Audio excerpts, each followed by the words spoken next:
and everything about you. I think you probably do a little bit of a better job introducing yourself. So tell anyone and everyone who you are, what you do, a little bit, and how you got there, kind of thing. All right. Yeah, like Nick said, we went to Stony Brook together. He was a couple of years ahead of me. And it's kind of cool to see everybody from Stony Brook kind of evolving into, their own niches and practices and just finding ways to best help our patients. And I grew up here on Long Island. I then went down to Arlington, Virginia for undergrad at Marymount University. And there I played soccer and lacrosse. But being a New Yorker, I decided to come home and go to Stony Brook for PT school, and have stayed here since. Right now I'm doing kind of mobile and concierge visits. So I treat patients one-on-one in their homes or now virtually. And I got into telehealth even before COVID, started and before everything shut down. And now it's been a great tool to kind of help people still remain safe and still protect themselves or their family members and still get access to care they need, even if they are sick or have limited, transportation, or they don't want to go into a busy clinic. I'm able to still assess them, see how they're moving, see what's going on, where their pain is coming from, and come up with a plan to get them out of pain as fast as possible. And so also with COVID and everybody working from home now, there's been, such an increase in people having to sit at home and work, or not even walking to the car to drive on their commute. And so a lot of people were telling me how much their back's been bothering them, both people who have had back pain for years and people who never had back pain before. So it's more of a discomfort or stiffness. And that's what kind of caused me to say, let me create something that'll help people. And so I came up with the online back relief program that people can do on their own. And it's a 4-week program with daily workouts to help alleviate back pain and discomfort with a, purposeful progression over the, 4 weeks time. And everybody who's started it already has already seen relief, where they're like, okay, I'm definitely tight in this area, or I'm very stiff trying to do this exercise. I need this. And I'm now able to kind of, have guidance as to what to do each day, how to gradually build and, get rid of some of those aches and pains. So it's been, really cool to, again, offer just like a different avenue for people to get access to care they need during this time and, not worry about continuing to spread this, disease and pandemic that's happening. Yeah, that's a great service to offer for that reason as well. And I think I want to touch on how you mentioned that, people are noticing that with the activities and I guess the education too, probably you're educating them, through this online interface, you're getting the results that they're looking for. And I think that's actually really telling to what we do as physical therapists, because a lot of it is education based. Mm-hmm. People think that we have to put our hands on them. And it's almost limiting to the person's autonomy to think that way, because it's their body and they should be the ones to choose who, what, and why is laying their hands on them. But I love that you mentioned that people are getting the results without having to be touched by the therapist.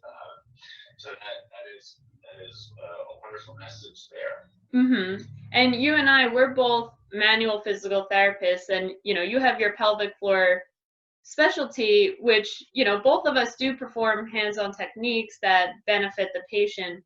But at the end of the day, the patient education, understanding where their pain is coming from or why it may be happening and what else might be contributing to their pain, and then being able to guide them through proper movements and exercises and learn how to correct kind of the common patterns that the body falls into, or that, maybe they don't even realize they're leaning to one side all the time. And so by us just educating them and saying, hey, look at this now, this is how you're standing, that's what's making this muscle tight, this muscle has to overwork, and now let's realign.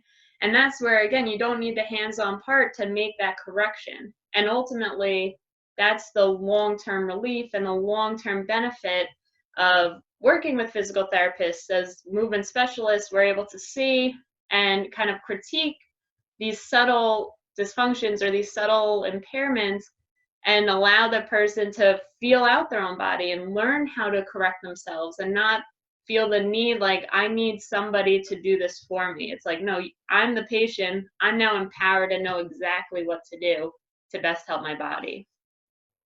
Yeah, absolutely. And you know what? It's interesting because telehealth it's giving you the opportunity to see the person in their environment too. Mm-hmm. So I think being a less structured environment like the physical therapy clinic, when you are evaluating them via telehealth, it's almost in a way more accurate, more specific to the person's lifestyle, because they're in their own home. They're also going to be a little more at ease, Mm-hmm. just because, again, the comfort of being at home. And also, they can bring the cameras where you need them to, and they need to show you these different movement patterns while, say, they're working in the kitchen, and you can see, different ergonomic habits while doing functional things. That is great. Yeah, my last patient that I helped, she's been dealing with kind of a little bit of low back pain and some right-sided glute and hip pain. And and this all started since she started working at home. And so I was like, okay, I did my movement assessment. I saw what was going on, areas she was a little weak in. And then I was like, okay, now bring me to your workstation. And, not everybody has the fanciest chair, or, you just have to make do with what you have, including, I do telehealth in my living room, which most therapists do, because it's the best space in my house to move, to adjust the camera, to be able to demonstrate the exercises, and to also then just guide people through a routine. And so she was able to take me to her dining room. She's like, this is the chair I'm sitting on every day. She's like, here's my computer. And I was like, okay, now let's just set up the camera, and I want you to sit in the chair. Okay, let's add a towel or an added cushion to your chair to get your hips above your knees. Let's make sure that the laptop is at the right height. And just those simple adjustments, she already felt the difference the next day in sitting and going to work. And by no means did it erase her pain right away. There's other things that she still needs to work on, but it did make enough of an improvement to say, okay, I now have a better idea of how I can adjust my sitting, and also I always tell people, if you can get up and stand pretty frequently, like, the next posture is the best posture. You just need to get up and move a little bit, do some stretches or exercises in the chair if you can, if you're not able to stand up, and just keep finding the positions that work best for you. I'm glad you brought up the standing thing, because recently I got as a gift an iWatch from my girlfriend, and it's telling me it wants me to stand like 12 times a day. Wow. But yeah, it like totally, I don't know how it does it, but it totally keeps track of how many times I stand a day. So this iWatch, if you guys who's ever watching, apparently it's like a little physical therapist in there too. A nice reminder to say, oh crap, I've been, sitting for a long time, and then it starts creating those little habits. It's like, oh, my watch is going to yell at me again, let me just get up. And next thing you know, you're getting up without needing the nudge or needing the reminder, and then you start feeling better. Yeah, absolutely. I used to tell people actually to set an alarm on their phone, for every hour or so if they were working at an else. Mm-hmm. And you know what's bad about that though? I had a smartphone I just joined technology maybe a little over a year ago now. So I was totally unaware of the fact that people already had these things in place that could be reminding them. So I was going as primitively saying, "Oh yes, set an alarm on your phone or get a timer or something." Uh-huh. My phone being like, "Yeah, just everyone has this, right?" Yeah. I'm not on that boat either yet of I don't have an Apple Watch, but I can at least look at my steps on my iPhone and say, okay, I did nothing that day, or if I had my phone on me versus like, okay, that was a great day, I did walk. Yeah. And now the plus of people working from home, I mean, there's definitely, some downsides. Again, added back pain and increased sitting time. However, now that you're not commuting, it's like if you woke up just a little bit earlier, why don't you go on that walk outside, or during your lunch break, just take a walk around the block, or just get outside to get some sunlight. Maybe you can do a couple additional things now that you're not sitting in the car.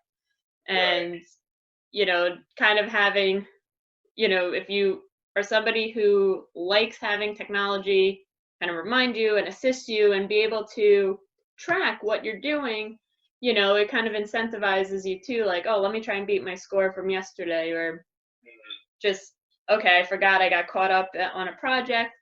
Let me just get outside for 5 minutes and then come back and reset. Yeah. We're such goal-oriented creatures, aren't we? Just as humans, where we seem to always want to have something where we're beating our record from last time, or we're beating the other person's record. Do you remember I think we still have the original Fitbit, like when Fitbit started becoming popular, Mm-hmm. and it was like you could do competitions with your friends. I think we have the iWatch phone thing too, but I remember it was competition. Yes. Always competitions. We're always gonna have either competition with friends or ourselves, and that seems to be a big motivating factor for people. How do you feel like have you noticed the change in going from in person to like now that people are more home oriented? Have you noticed a change in goal setting for people at all? Yes and no. I think because it kind of has varied from person to person. Some people who were very active before and were going to the gyms regularly and had their routine, they have now found themselves being more sedentary. And obviously, this doesn't go for everybody. And then other people who maybe had long commutes or just never had or made the time to, go to the gym, or just by the time they get home at 7 o'clock, they're like, I'm not going, to a class, or I missed the last class. But now they don't have that long day or long commute anymore. And so they're like, oh, I'm walking. I'm actually doing more. So the goals of the people who were active prior, now sedentary, are just like, hey, I need something I can do without access to my gym at home, and I need to get back into a routine that will help me and help either get me back in shape or start getting me in shape to return to the gym once those reopen. Because we're going to see, I'm sure, a wave of everybody rushing back to the gym. You haven't put any weight on your squat in months, and now you're jumping back to what you were lifting prior, and that's going to lead to different flare-ups and injuries.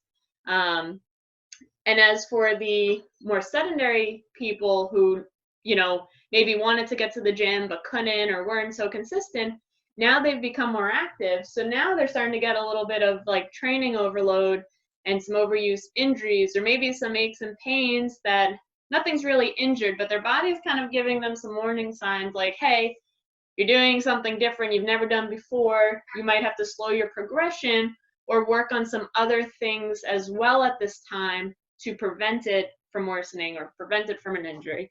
And so I feel like those are kind of the two different goals of, different styles of people right now, and having just more of a luxury now of, even food delivery or pick up outside of a restaurant or a supermarket or a convenience store.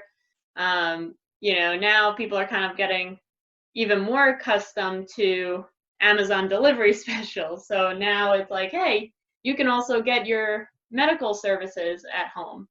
You don't have to drive anywhere, if you're kind of pressed for time in the office or on a project, you can just hop on a call much quicker than you could have trying to race there. And as always, we screen still if somebody needs an in-person session or something doesn't sound right with their, back pain or their shoulder pain, we'll still refer to the appropriate provider. Yeah, absolutely. Yeah, definitely still have to be aware of all the red flags still, and you always have to be a little more creative in looking for things to make sure that, or the way that you look for things, since you're not going to be there with the person. Mm-hmm. And with my back relief program, because that's, again, it's not a physical therapy session. Like, it is designed as an online training program for people to do independently. But being a physical therapist and always looking for those red flags, I'm still screening everybody prior to starting the program. So I'm still making sure they are appropriate for it and that they don't have any red flags, which for anybody listening who doesn't know what red flags are, let's say you have back pain, but you've also been vomiting frequently, or you have bladder and bowel dysfunction. You've had a drastic change in weight loss or appetite. And most people, when I say that, they're like, I would love to lose 30 pounds now, but it's like, yes, you would, but not overnight. That shouldn't happen in a week. Severe night sweats, maybe severe numbness, tingling, or loss of kind of motor control or muscle function in your arms or legs. So those are all serious signs and symptoms that, if a person told me that prior to starting the program, I would say, this isn't for you.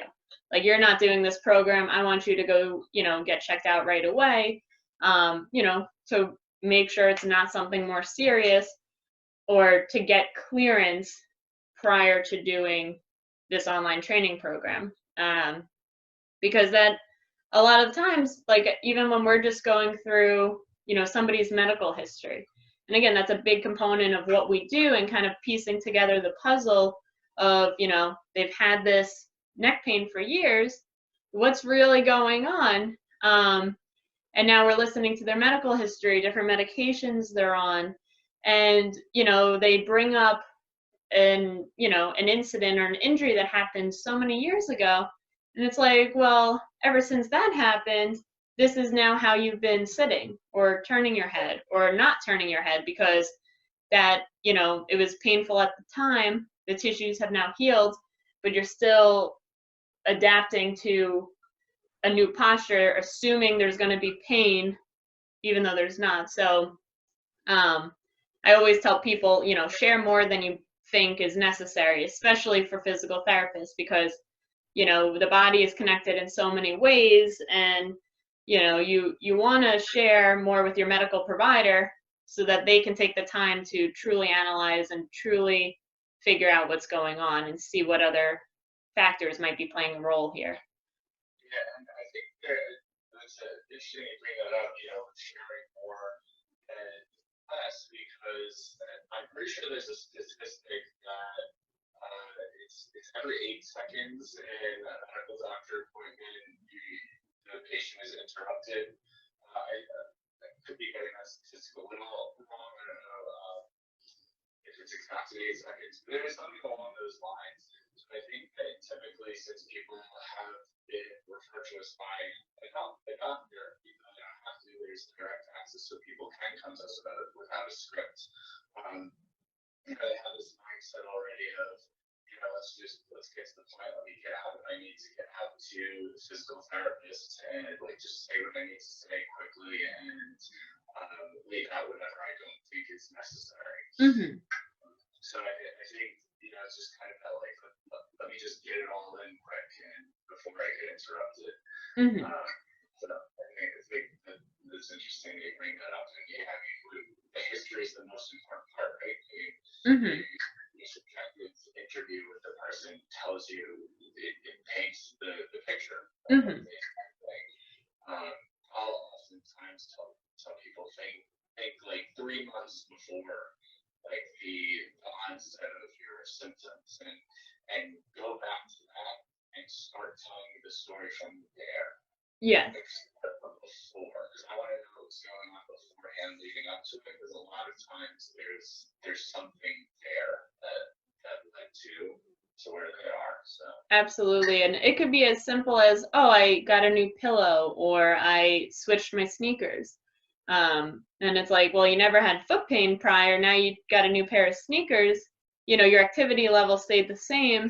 So maybe there's something wrong with the shoe, and that's not the best one for you. And how would, in your field too, because being a pelvic floor specialist, you're obviously talking about a lot of, you know, sensitive and kind of private information with people, which I feel, you know, you especially have to build that trust and rapport with your patients for them to fully open up. And that's your areas of, you know, a niche of physical therapy that most people don't know. You're out there and you can help them. Do you want to share kind of a little bit about your specialty and, you know? yeah, absolutely. I mean, it's just as I'd say it's just as manageable via telehealth as low back pain like you're doing, or neck pain, shoulder pain, things like that. I could just a brief anecdote for you. Patient, was having horrible nighttime encounters. So they were peeing themselves at night, laying in bed, and they couldn't figure out to the urologist. Several times they tried medication, and it's just not working. They get to me, and this is an in-person thing. This is obviously something that could have been handled via telehealth, because in our interview, it came up that they were drinking a pot of coffee every night before they went to bed. So I don't know anyone's awareness of caffeine as a diuretic. So caffeine makes it so your bladder fills more. So now overnight, they drank a pot of coffee and his bladder's filling more than they typically would, because he had caffeine, and that was leading to him letting himself. And we just did a little education on what the diuretics are, what things to be aware of that are going to fill the bladder more, and never had to see him again. That's awesome. Case closed. Yeah, and how, you know, how beneficial it is to somebody thinking they're having, you know, this issue, they can't figure out the why, and all it did was you listening to the full story and getting an idea of the routine and what might be contributing to that, and now he doesn't have to be embarrassed or concerned every night that he's wetting the bed. Absolutely. Actually, just with my own business, I typically do try to take a pretty extensive subjective, do an interview before I meet the patient, even to decide if physical therapy is something that they need. I'll do my best to, because obviously sometimes there or my schedule will line up, but I'll try to get on the phone with them beforehand, before we even, schedule it the first time that we're trying to set up the appointment. Just kind of sit down and open a note form already, and just kind of start jotting down subjective and starting to kind of try to dig away at what's going on and why.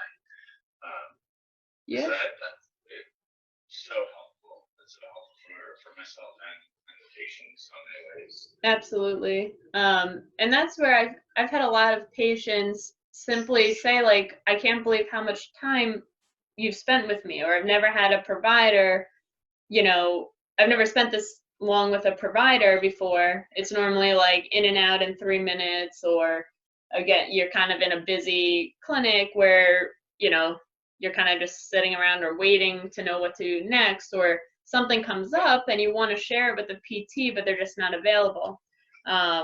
So in our, businesses, at least we're one-on-one, you can take that time, and, maybe somebody doesn't remember, you know, something that happened a couple months ago, and then mid-session it's just like, oh, I forgot I had this going on, and you know, it just helps, you know, just their overall treatment and how to get them the best results, you know, as fast as possible.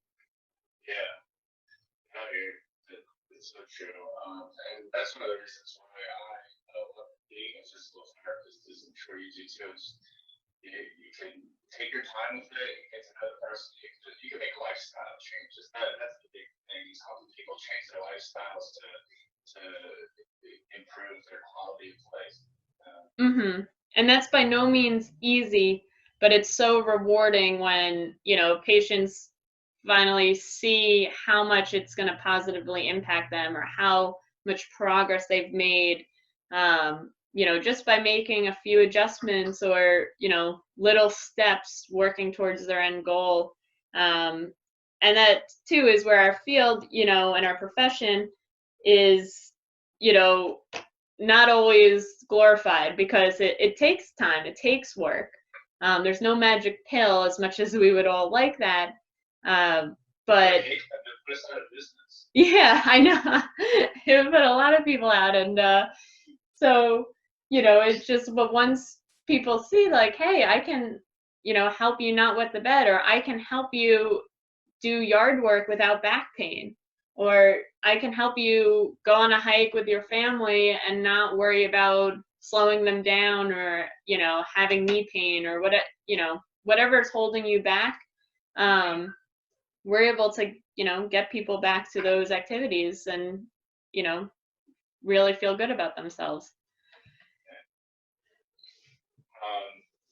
That's so true. Now, I wanted to, I know we're kind of running out of time here, so I just wanted to quick go over, like, how can people find you, Kat, if they wanted to sign up for your services. Now, I don't know, what states are you licensed in, first of all? So are you New York exclusively? Has anything changed with reciprocity where you can see people in other states? Yeah, so for physical therapy, I'm only licensed in New York. Okay. You know, for online training programs, that's not physical therapy. So that could help people outside of New York, as a fitness program. That's the low back Yes, workshop. yes, Okay.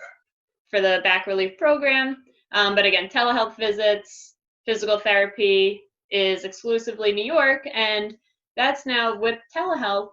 You know, I'm on Long Island, but if somebody upstate, like one of my patients, she lives up there, you know, I'm able to help her right away, and you don't have to worry about, well, you know, you're completely, you know, far away geographically, I would never be able to see you in person. But now telehealth, you know, allows you to see providers across whatever state you're in. So that's pretty cool.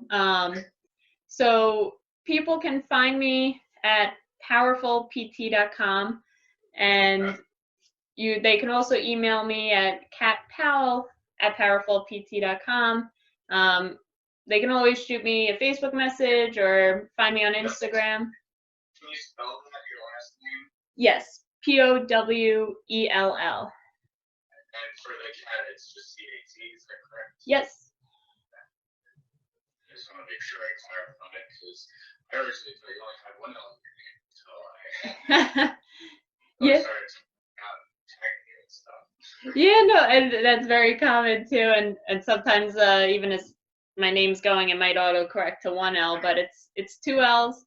And I came up with Powerful PT actually because in senior year of high school we had a business and economics project, and I had already known I wanted to become a physical therapist. So I, you know, I was like, I'm going to create a PT business. It's called Powell Full Physical Therapy. Very. Yes, yeah. And so that was my design. I was like, I'm going to provide one-on-one treatment, get people better, you know, and just have a place for, you know, me to help more and more people out. And so that was the the original name, and I went to powerful. I like that as well, you know, because that can go into other avenues as well of, you know, your recovery, your mindset, your well-being, your fitness, and but the cheesy, powerful is where this all began. That's great. So any parting words, any takeaway messages that you want for people before we end up here? I would say that, you know, don't wait for an ache or discomfort to become something more serious. You know, by seeing a physical therapist right away, you know, you're able to keep something at bay and prevent it from becoming, you know, a more intense injury that might then take longer to recover and heal from. So even if you're not sure if something, you know, is or is not worth seeing somebody for, I say always ask, you know, it can never hurt just to say, like, hey, can I get, you know, an idea? I've been dealing with this discomfort. Will it go away on its own, or is there anything I can do about it? So, you know, don't hesitate. Your body, you know, is more important, and your well-being, and just being able to live your life and not be held back by anything. Great. That was a wonderful message. And you know, you hear that from so many PTs. So that's great. Thank you for sharing that. Thank you for sharing your time with us and the followers of timeless physical therapy and now powerful physical therapy as well.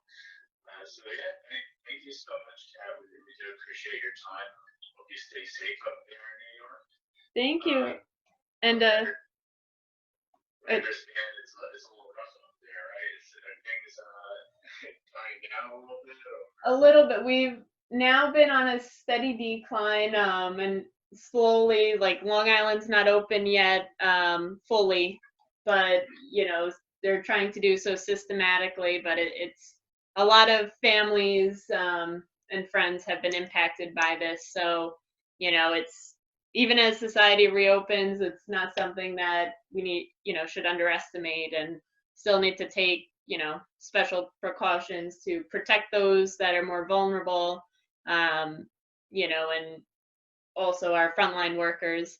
So it, you know, hopefully, again, this continues to decline, and you know, people can get back to some type of normalcy. And but yeah, and I know down by you too, you guys just opened, or more fully, correct? We're allowed to like get face tattoos and people are on the streets here. So that's about what we got right now. Oh man. But I hope you stay safe as well, and I appreciate you having me on, and this has been great. And you know, obviously anybody in your state too, you know, pelvic floor therapy is very important, and I always refer to people like you know, if I'm not able to help the patient with issues like that. And you know, it's always about finding the provider that will help the patient the best. And even if it takes a team of providers, that's ultimately what happens in order to get the best results for people. Well, great. We appreciate that. Thank you for being a referral source. Absolutely. We will talk soon, my friend. And like I said, stay safe. All right. We'll talk soon. Have a good one.